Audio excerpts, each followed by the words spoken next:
ಅನ್ನದಾಸೋಹ ಮಾಡುವ ಮೂಲಕ ಸಮಾಜ ಸೇವಕರಾದ ಗಂಟಿಗಾನಹಳ್ಳಿ ಸಂದೀಪ್ ಅವರ ಹುಟ್ಟುಹಬ್ಬ ಆಚರಿಸಿದ ಅಭಿಮಾನಿಗಳು.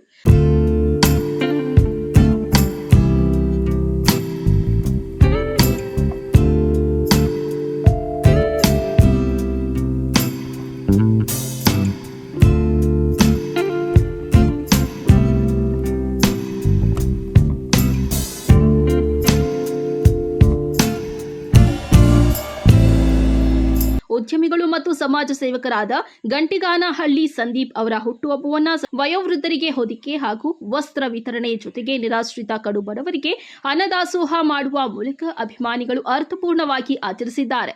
ತಾಲೂಕಿನ ದರ್ಗಾ ಜೋಗಹಳ್ಳಿ ಗ್ರಾಮ ಪಂಚಾಯಿತಿ ವ್ಯಾಪ್ತಿಯ ನಿರಂತರ ಅನ್ನದಾಸೋಹ ಸಮಿತಿಯ ಸಹಕಾರದೊಂದಿಗೆ ತಮ್ಮ ನೆಚ್ಚಿನ ನಾಯಕರ ಹುಟ್ಟುಹಬ್ಬದ ಪ್ರಯುಕ್ತ ವಿಶೇಷ ಕಾರ್ಯಕ್ರಮ ಆಯೋಜನೆ ಮಾಡಲಾಗಿತ್ತು.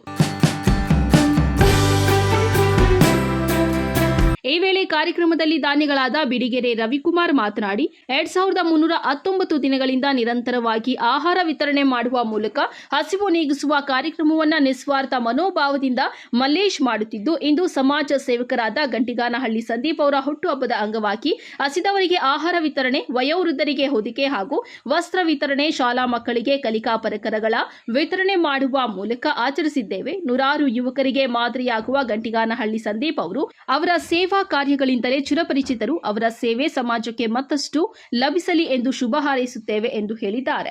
ಮಾತಾಡಿ ಒಂದು ಉತ್ತಮವಾದ ನಿರ್ಗತಿಕರಿಗೆ ಅನ್ನದಾಸೋಹ ಮಾಡೋದ್ರಲ್ಲಿ ಸಂದೀಪ್ ಅವರಿಗೆ ಆಶೀರ್ವಾದವಾಗುತ್ತದೆ, ಒಳ್ಳೇದಾಗಬೇಕು, ನಮ್ಮೆಲ್ಲ ಸ್ನೇಹಿತರಿಗೂ ಒಳ್ಳೇದಾಗ್ತದೆ ಅಂತ ಹೇಳಿ ನಾವು ನಿರ್ಧಾರ ತಗೊಂಡು ನಮ್ಮ ಮಲ್ಲೇಶ್ವರ ಮಾತಾಡಿದಾಗ ಅವ್ರು ನಮ್ಗೊಂದು ಅವಕಾಶ ಮಾಡಿಕೊಟ್ಟವ್ರೆ.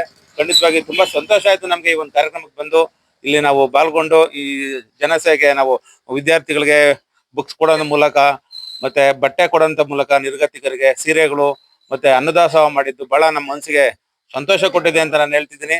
ಇವತ್ತು ನಮ್ಮ ಗಂಟಕನಹಳ್ಳಿ ಸಂದೀಪ್ ಅವರು ಉದ್ಯಮಿಗಳಾಗಿ ಅವರು ಗಂಟಕನಹಳ್ಳಿ ಗ್ರಾಮಾಂತರ ಭಾಗದಲ್ಲಿ ಒಂದು ಹಳ್ಳಿನಲ್ಲಿ ಹುಟ್ಟಿ ಇವತ್ತು ಎಲ್ಲಾರ್ಗೂ ಯಾರದೇ ಒಂದು ಆಶ್ರಯ ಇಲ್ದಂಗೆ ದೊಡ್ಡ ಮಟ್ಟಕ್ಕೆ ಬೆಳೆದು ಇವತ್ತು ಬಹಳ ಅವರ ಕೈ ಕೆಳಗಡೆ ತುಂಬಾ ಒಂದು 10 ಜನಕ್ಕೆ ಕೆಲಸ ಕೊಟ್ಟಿದ್ದಾರೆ, 100 ಜನಕ್ಕೆ ಸಹಾಯ ಮಾಡಿದ್ದಾರೆ. ಅವರು ಸಮಾಜ ಸೇವೆ ಮಾಡೋದ್ರಲ್ಲಿ ಹೆಸರು ಮಾಡ್ತಿದ್ದಾರೆ. ದಾನಿಗಳವರು ಯಾರೇ ಒಬ್ಬ ಕಷ್ಟ ಅಂತಂದಾಗ ಸ್ಪಂದಿಸ್ತಾರೆ. ಹಂಗಾಗಿ ನಾವು ಇದು ಅವ್ರ ಗಮನಕ್ಕೆ ಬರದಂಗೆ ನಾವು ಸ್ನೇಹಿತರುಗಳೆಲ್ಲ ಸೇರಿ ಒಂದು ಕಾರ್ಯಕ್ರಮ ಮಾಡಿದ್ದೀವಿ. ಮುಂದಿನ ದಿನಗಳಲ್ಲಿ ಸಂದೀಪ್ ಅವರಿಗೆ ಇನ್ನೂ ಹೆಚ್ಚಿನಾಗಿ ಭಗವಂತ ಶಕ್ತಿ ಕೊಡಬೇಕು, ಅವ್ರು ರಾಜಕೀಯವಾಗಿ ಬೆಳೀಲಿ, ದಾನ ಧರ್ಮ ಮಾಡೋದ್ರಲ್ಲಿ ಅವರು ಹೆಸರು ತಗೊಬೇಕು. ಅವ್ರಿಗೆ ಆ ಮನೋಭಾವನೆ ಇದೆ, ಭಗವಂತ ಇನ್ನೂ ಹೆಚ್ಚಿನ ಶಕ್ತಿ ಕೊಡ್ತಾನೆ, ಅವ್ರು ಮಾಡ್ತಾರೆ ಅಂತ ನಾವೆಲ್ಲ ನಂಬಿ ಅವ್ರ ಜೊತೆ ನಾವೆಲ್ಲ ಕೈ ಜೋಡಿಸಿದ್ವಿ. ಇವತ್ತಿನ ದಿವಸ ಅವ್ರ ಹುಟ್ಟುಹಬ್ಬದ ಪ್ರಯುಕ್ತವಾಗಿ ಇಲ್ಲಿ ಮಲ್ಲೇಶ್ವರ 2319ನೇ ಏನು ಅನ್ನದಾಸೋಹ ಕಾರ್ಯಕ್ರಮದ ಜೊತೆಗೆ ಇವತ್ತು ನಾವು ಸರ್ಕಾರಿ ಆಸ್ಪತ್ರೆಯಲ್ಲಿ ಬಡ ರೋಗಿಗಳಿಗೆ ಹಣ್ಣು, ಬ್ರೆಡ್, ಆ ಒಂದು ಕಿಟ್, ಒಂದು 200 ಕಿಟ್ಗಳನ್ನ ನಾವು ರೆಡಿ ಮಾಡಿಸಿರ್ತೀವಿ. ಏನು ಆಸ್ಪತ್ರೆಯಲ್ಲಿ ಇರ್ತಕ್ಕಂಥ ಒಂದು 200 ರೋಗಿಗಳಿಗೆ ನಾವು ಸಂದೀಪ್ ಅವರ ಒಂದು ಹುಟ್ಟುಹಬ್ಬದ ಪ್ರಯುಕ್ತವಾಗಿ ಅಲ್ಲಿನೂ ಸಹ ನಾವು ಒಂದು ಕಾರ್ಯಕ್ರಮ ಹಮ್ಮಿಕೊಂಡು ಆ ಎಲ್ಲ ಆಸ್ಪತ್ರೆಯಲ್ಲಿ ಇರ್ತಕ್ಕಂಥ ರೋಗಿಗಳಿಗೆ ಆ ಒಂದು ಕಿಟ್ ಅನ್ನು ಕೊಡ್ತಕ್ಕಂಥ ಕಾರ್ಯಕ್ರಮ ಆಗಿದೆ. ದಯಮಾಡಿ ಮುಂದಿನ ದಿನಗಳಲ್ಲೂ ಅಷ್ಟೇ ಇದೇ ಕಾರ್ಯಕ್ರಮನ ಎಲ್ಲಾ ಸ್ನೇಹಿತರು ಸೇರಿ ಮುಂದುವರ್ಸೋಣ.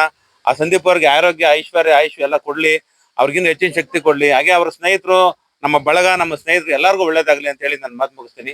ಜೈ ಹಿಂದ್. ಮುಖಂಡರಾದ ರಾಜಘಟ್ಟ ಹರೀಶ್ ಮಾತನಾಡಿ, ನಿರಂತರ ಅನ್ನದಾಸೋಹ ಸಮಿತಿಯ ಜೊತೆಗೂಡಿ ಅಭಿಮಾನಿಗಳೆಲ್ಲರೂ ಒಟ್ಟಾಗಿ ಸಂದೀಪ್ ಅವರ ಹುಟ್ಟುಹಬ್ಬ ಆಚರಿಸುತ್ತಿರುವುದು ಸಂತಸ ತಂದಿದೆ. ಇದು ನೂರಾರು ವಯೋವೃದ್ಧರಿಗೆ, ನಿರಾಶ್ರಿತರಿಗೆ ಮಕ್ಕಳ ಅಗತ್ಯತೆ ಪೂರೈಸುವ ಮೂಲಕ ಸಂಭ್ರಮಿಸುತ್ತಿರುವುದು ಅರ್ಥಪೂರ್ಣವಾಗಿದೆ ಎಂದು ಹೇಳಿದ್ದಾರೆ. ಸಂದೀಪ್ ಅವರ ಅಭಿಮಾನಿಗಳು ಎಲ್ಲ ಸೇರ್ಕೊಂಡು ಮಾಡ್ತಿದ್ದಾರೆ. ನಿಜಕ್ಕೂ ಆ ಒಂದು ಪುಣ್ಯಾತ್ಮನಿಗೆ, ಆ ಯುವಕನಿಗೆ ಇನ್ನು ಮುಂದಿನ ದಿನಗಳಲ್ಲಿ ಜನಸೇವೆ ಮಾಡೋದಕ್ಕೆ ಭಗವಂತ ಇನ್ನೂ ಹೆಚ್ಚಿನ ಶಕ್ತಿ ನೀಡಲಿ. ಮತ್ತೆ ಏನ್ ಇವತ್ತು ಸಂದೀಪ್ ಅವರ ಅಭಿಮಾನಿಗಳಿದ್ದಾರೆ, ನಮ್ಮ ಸ್ನೇಹಿತರಿದ್ದಾರೆ, ಇವ್ರಿಗೆಲ್ಲಾನು ಭಗವಂತ ಒಳ್ಳೆ ಆರೋಗ್ಯ ನೀಡ್ಲಿ ಅಂತೇಳಿ. ಮತ್ತೆ ಇದೇ ದಿನ 200 ಕಿಟ್ ಏನು ಈಗ ನಮ್ಮ ಆತ್ಮೀಯರು ಹೇಳಿದ್ರು, ರವಿಕುಮಾರ್ ಅವರು 200 ಕಿಟ್ ಈಗಾಗಲೇ ರೆಡಿ ಇದೆ. ಇದು ಮುಗಿಸ್ಕೊಂಡು ನಾವು ಸರ್ಕಾರಿ ಆಸ್ಪತ್ರೆ ಹೋಗ್ತೀವಿ, ಅಲ್ಲಿ ವೈದ್ಯರ ಬಳಿ ಮಾತಾಡಿ ಸಿಬ್ಬಂದಿಯವ್ರನ್ನ ಜೊತೆಲಿ ತಗೊಂಡು ಅಲ್ಲಿರೋ ಬಡ ರೋಗಿಗಳಿಗೆ ಹಣ್ಣು ಹಂಪಲು ವಿತರಣೆ ಮಾಡಿ, ಮತ್ತೆ ಇದಾದ ನಂತರ ನಾವು ಸಂದೀಪ್ ಅವ್ರ ಮನೆಗೆ ಅವ್ರಿಗೆ ಹುಟ್ಟುಹಬ್ಬ ಶುಭಾಶಯ ಕೋರ್ತೀವಿ. ಎಲ್ಲರೂ ಒಳ್ಳೇದಾಗ್ಲಿ.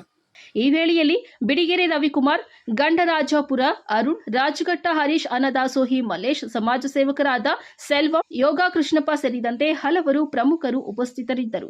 ವರದಿ ಹರೀಶ್ ನಂದಿ, ಟಿವಿ, ದೊಡ್ಡಬಳ್ಳಾಪುರ.